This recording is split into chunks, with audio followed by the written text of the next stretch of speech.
quelle est notre alimentation naturelle en toute logique?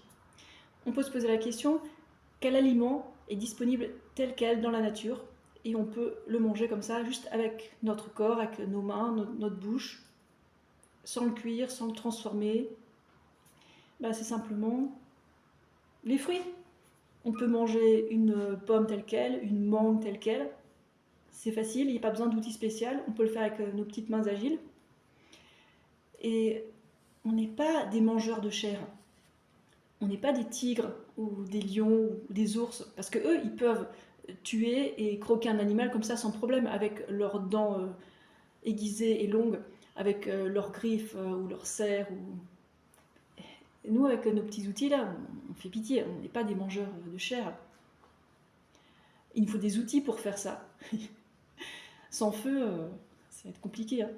Si on regarde notre physiologie, on est des animaux frugivores. C'est clair, c'est net, on ressemble aux animaux frugivores, on ressemble aux grands singes tels que les bonobos. On leur ressemble tellement, c'est un truc de dingue.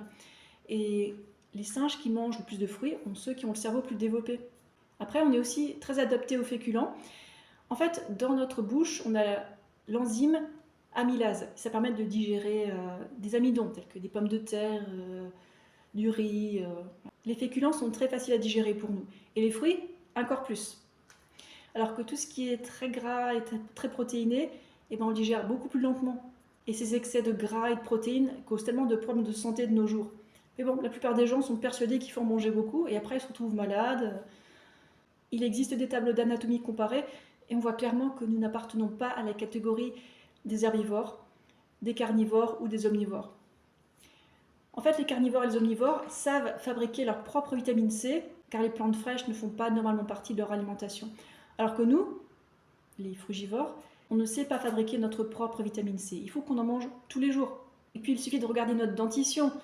À l'école, on nous a appris qu'on a des canines, mais je suis désolée, elles font pitié. Elles sont tellement courtes, elles ne tranchent pas la chair, c'est ridicule.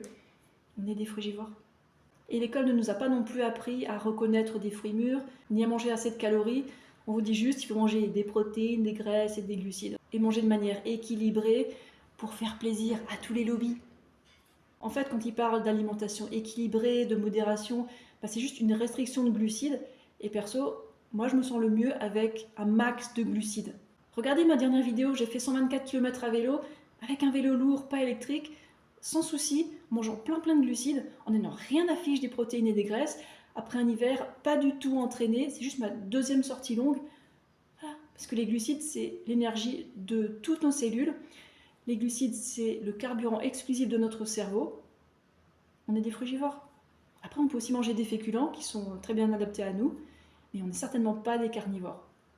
Et on n'est pas des omnivores non plus.